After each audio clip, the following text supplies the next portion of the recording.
ఓం నమః శివాయ. ఓం నమో నారాయణాయ. ఓం శ్రీ స్వర్ణాకర్షణ కాల భైరవాయ నమో నమః. ఓం ఒటుక కాల భైరవాయ నమో నమః. హరి ఓం. మా ఛానల్కి స్వాగతం. చూస్తున్న వీక్షకులకు, ప్రేక్షకులకు, ప్రియ కాళభైరవ భగవద్బంధులకి స్వాగతం పలుకుతూ మమ్మల్ని ఎంతగానో ఆదరిస్తూ ఉండబడిన ప్రియ సోదరి మనులకు అందరికీ కూడా ముక్కోటి ఏకాదశి పండగ శుభాకాంక్షలు. సనాతన ధర్మ వీక్షకులకు, సంరక్షకులకు అందరిపైన దత్తాత్రేయ స్వామి యొక్క ఆశీస్సులు ఉండాలని కోరుకుందాం. అలాగనే మార్గశీర్ష మాసం అనగానే శ్రీ వళ్ళీ దేవసేన సుబ్రహ్మణ్యేశ్వర స్వామి యొక్క జయంతి, కాళభైరవ జయంతి, దత్తాత్రేయ జయంతి సందర్భంగా మనమందరము ఎలాంటి విధి విధానాలు పాటించాలో సవివరంగా సంపూర్ణంగా తెలుసుకుందాం. 16వ తారీఖు 12వ నెల 2023 నుండి 31/12/2023 వరకు పుట్టినటువంటి వారికి ముందస్తుగా జన్మదిన శుభాకాంక్షలు. గతంలో వివాహం చేసుకున్న వారికి వివాహ వార్షికోత్సవ శుభాకాంక్షలు. ఈ 16వ తారీఖు నుండి 31వ తారీఖు వరకు ద్వాదశ రాశుల్లో గ్రహ గమనాలను అనుసరిస్తూ ఎలా ఉండబోతుందో సవివరంగా సంపూర్ణంగా తెలుసుకుందాం. మేషరాశిలో గురు సంచార స్థితి, కన్యరాశిలో కేతు సంచార స్థితి, తులారాశిలో శుక్రుడు స్వక్షేత్ర సంచార స్థితి, వృశ్చిక రాశిలో కుజుడు స్వక్షేత్ర సంచార స్థితి, ధనుసు రాశిలో రవి బుధ సంచార స్థితితో బుధాదిత్య రాజయోగంతో ప్రయాణం అవ్వడం, కుంభరాశిలో శనేశ్వర స్వామి స్వక్షేత్ర సంచార స్థితి, మీనరాశిలో రాహు సంచార స్థితితో ద్వాదశ రాశుల్లో గ్రహ గమనాలు ఈ విధంగా ఉన్నాయి. ఇక్కడ విశేషంగా శుక్రుడు స్వక్షేత్రకారకుడు, కుజుడు స్వక్షేత్రకారకుడు, శనేశ్వర స్వామి వారు స్వక్షేత్రకారకుడు. విశేషమైనటువంటి 3 గ్రహాలు స్వక్షేత్రంగా ఉన్నప్పుడు ఎలాంటి ఉపయోగాలు ఉంటాయో సవివరంగా సంపూర్ణంగా తెలుసుకుందాం. కన్యరాశి వారికి ఈ కాళభైరవ జయంతి సందర్భంగా ఎలాంటి విధి విధానాలు పాటించాలో ఈ వీడియోలో సవివరంగా సంపూర్ణంగా తెలుసుకుందాం. కన్యరాశిలో ఏ నక్షత్రాలు వస్తాయనగా ఉత్తరా నక్షత్రంలోని 2, 3, 4 పాదాలు, హస్తా నక్షత్రంలోని 4 పాదాలు, చిత్తా నక్షత్రంలోని 1, 2 పాదం కలిపితే కన్యరాశి. చాలామందికి పుట్టినటువంటి కాల సమయంలో డేటా ఆఫ్ బర్త్లో లేనటువంటి ఏకైక కారణం చేత పేరు యొక్క మొదటి అక్షరాన్ని అనుసరిస్తూ ఆ రాశిని తెలుసుకునే ప్రయత్నం అవుతుంది. అవి ఏ అక్షరం ఒకసారి పరిశీలన చేద్దాం.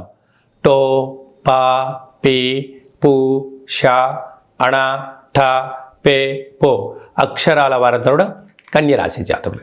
కన్యరాశి యొక్క అధిపతి బుధుడు. వీరికి రాశిలోనే కేతు సంచారం చేయడం వలన గతంలో జరిగినటువంటి పనులని అన్నిటిని దృష్టిలో పెట్టుకొని ఇప్పుడు చేసే పనులలో భవిష్యత్తుపై ఎలాంటి ఇబ్బంది పడకుండా సంపూర్ణంగా సమగ్రంగా తెలుసుకొని ప్రయత్నం చేయడంలో మీరు ముందు వరుసలో ఉంటారు.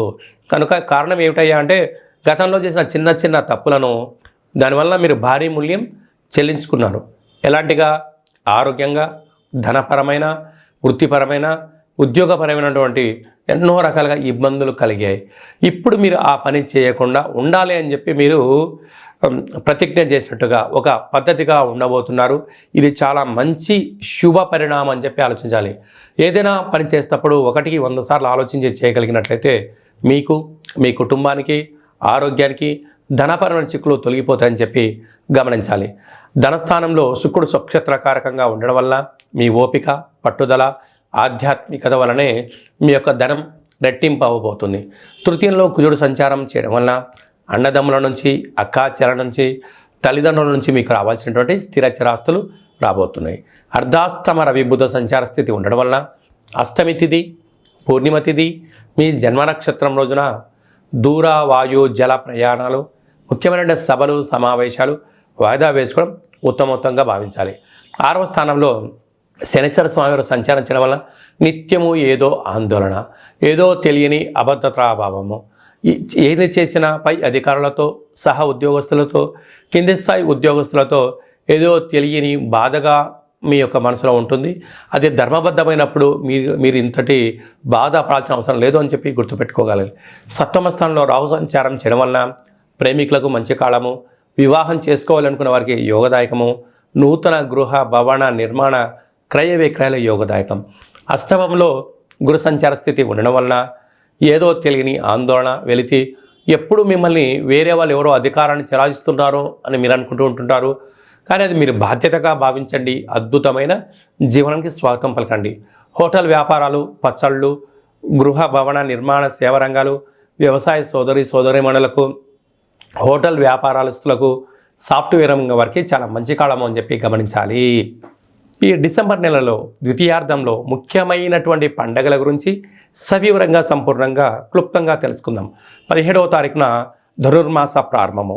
అనేక వెంకటేశ్వర స్వామి యొక్క దేవాలయంలో కానీ, రామాలయంలో కానీ, హనుమాన్ దేవాలయంలో కానీ ధనుర్మాస ప్రారంభ మహోత్సవ కార్యక్రమాలు జరుగుతూ ఉంటాయి. తిరుపావై సేవ జరుగుతూ ఉంటుంది.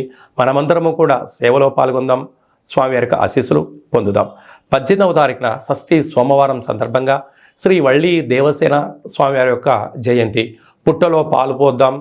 పంచముఖ నాగేంద్ర స్వామివారికి పాలు పోసి అభిషేకం చేసినట్లయితే జాతకంలో కుజదోషము, సర్పదోషము, నాగదోషము తొలగిపోయి వివాహం కాని వారికి వివాహము, సంతానం లేని వారికి సంతానము, ఉద్యోగం కావాలి అనుకున్న వారికి ఉద్యోగము, సంపూర్ణమైనటువంటి కుజ, సర్ప, నాగ, పితృదోషాలు తొలగిపోతాయని చెప్పి గమనించగలగాలి. 20వ తారీఖున అష్టమి బుధవారము. మనము కాలభైరవ జయంతి కనుక జయంతి రోజున స్వామివారి యొక్క కాలభైరవ అష్టకాన్ని విన్నా, కాలభైరవ స్వామి యొక్క పూజ చేసిన, కూష్మాండ దీపాన్ని వెలిగించిన అద్భుతమైనటువంటి మనకు అష్ట కష్టాలు తొలగిపోయి అష్టైశ్వర్య ప్రాప్తి కలుగుతుందని చెప్పి గమనించాలి. అలాగే మనకు ఇంట్లో కుదరకపోతే ఈ కిందనే మనం సంప్రదించినట్లయితే కాళభైరవ స్వామికి అభిషేకము, కూష్మాండ దీపము, కాళభైరవ యొక్క సౌభాగ్య ముడుపు కట్టి మీ పేరున పూజ చేయించడం జరుగుతుంది. కనుక వాట్సాప్ ద్వారా మీకు ఆన్లైన్ ద్వారా మీకు ప్రత్యక్ష ప్రసారం కూడా చూపించడం జరుగుతుంది. అలాగే 26వ తారీఖున మార్గశిర మాస శుద్ధ పూర్ణిమ, ఇక దత్తాత్రేయ స్వామి యొక్క జయంతి కనుక మనకు సంవత్సరానికి వచ్చేది ఒకరోజు కనుక దత్తాత్రేయ స్వామిని స్మరించడం, ధ్యానించడం, గురుచరిత్ర పారాయణం చేయడం, శునకపు మహారాజులకు కానీ, గోమాతలకు కానీ, పచ్చిగడ్డిని కానీ ఆహారాన్ని దానం చేయడం వల్ల సంపూర్ణంగా మనం ఋగ్వేదము, యజుర్వేదము, సామవేదము, అధర్వణ వేదాన్ని చదివినా, పారాయణం చేసినా, విన్నా ఎంత పుణ్యం కలుగుతుందో మనం కూడా దత్తాత్రేయ స్వామివారి యొక్క దర్శనము, పఠనము, శ్రవణము యోగదాయకం అని చెప్పి గమనించగలగాలి. ఇంకను ఈ డిసెంబర్ నెలలో ద్వితీయార్థంలో అద్భుతమైన విజయం సాధించగలగాలి అన్నట్లయితే ఏం చేయాలో కూడా మనం తెలుసుకుందాం. ఈ యొక్క పాత్రను కంచు పాత్ర అంటారు. కాళభైరవ స్వామివారి యొక్క స్వర్ణ ఆకర్షణ అక్షయ పాత్ర అంటారు. మనకు రాసులు 12 ఎలా ఉంటాయో ఇందులో 12 రాసులను అచ్చు వేయడం జరుగుతుంది. ఈ యొక్క పాత్రను మన అరచేతిలో ఇలా పెట్టుకొని ప్రతిరోజు ఉదయము, సాయంత్రము పూజ చేసిన తదనంతరము 2 అగరబత్తులు వెలిగించి తిప్పి పక్కన పెట్టి మన మనసులో ఏదైతే కోరుకొని ఇలా ఒక్కసారి ఇలా శబ్దం చేసినట్లయితే ఓంకార శబ్దం రావడం జరుగుతుంటుంది. ఇలాగా ఇక్కడ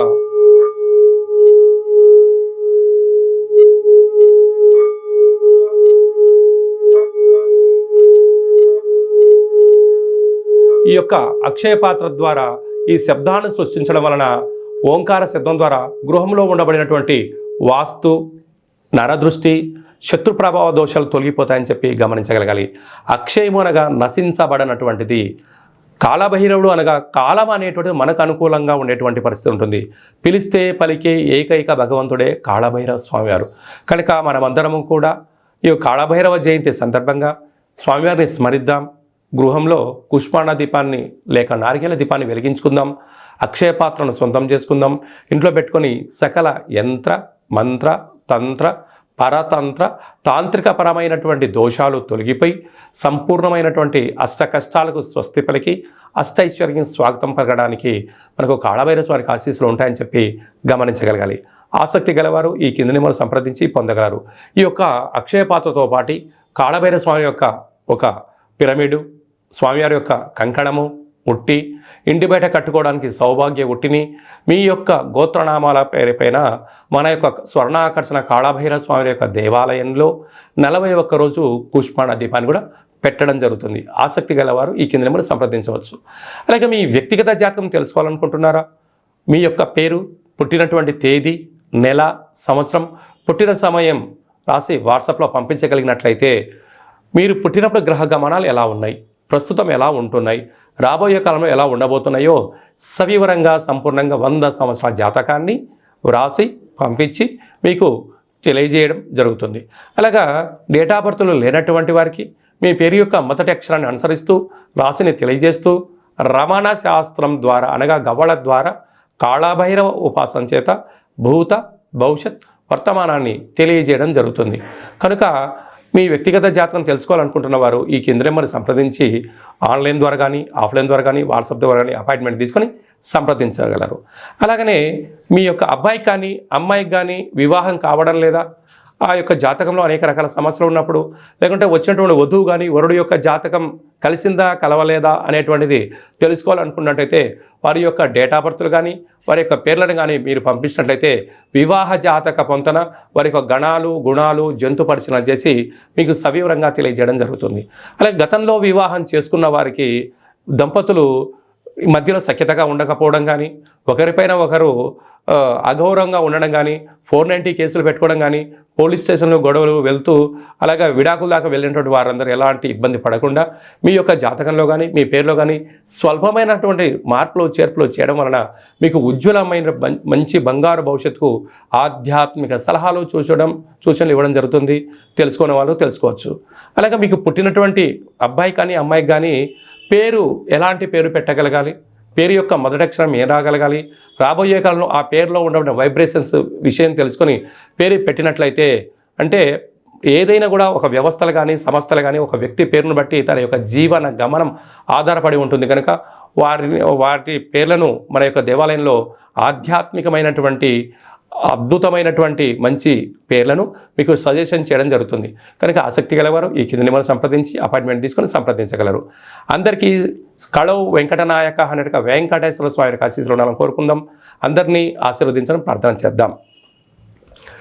ఓం శతమానం భవతి శతాయు పురుష సతేంద్రియ ఆయుష్యేవేంద్రియే ప్రతిష్టతి ధనం ధాన్యం బహుపుత్రలాభం శత సంవత్సరం దీర్ఘమాయు. సర్వే జనా సుఖినో భవంతు, లోకా సమస్తా సుఖినో భవంతు. సర్వం శ్రీ కాళభైరవ దేవతార్పణమస్తు. హరి ఓం. ఈ వీడియో మీకు నచ్చినట్టయితే లైక్ చేయండి, షేర్ చేయండి, మా ఛానల్ని సబ్స్క్రైబ్ చేసుకోండి. నేను చేస్తున్న ఆధ్యాత్మికమైన వీడియోలు మీకు ముందస్తుగా నోటిఫికేషన్ రావాలి అన్నట్టయితే గంట సింబల్ ప్రెస్ చేయండి, పైన ఆల్ అనే బటన్ కూడా తెలియజేస్తూ భగవద్బంధులకు మిత్రులకు సనాతన సంరక్షకులకు ఈ యొక్క వీడియోను ఫార్వర్డ్ చేసి హిందూ ధర్మాన్ని కాపాడండి.